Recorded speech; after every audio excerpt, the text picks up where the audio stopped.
Bismillahirrahmanirrahim. Assalamu alaikum. My name is Hassan and today we are going to fix missing toolbar in Adobe Photoshop. Before starting work, it's my request, please subscribe my channel. Thank you. Now back to our work.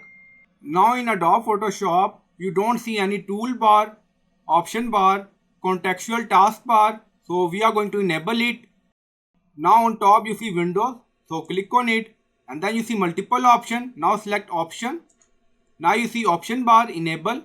Again click on window and then you see tools. So click on it. Now you see tools bar enable.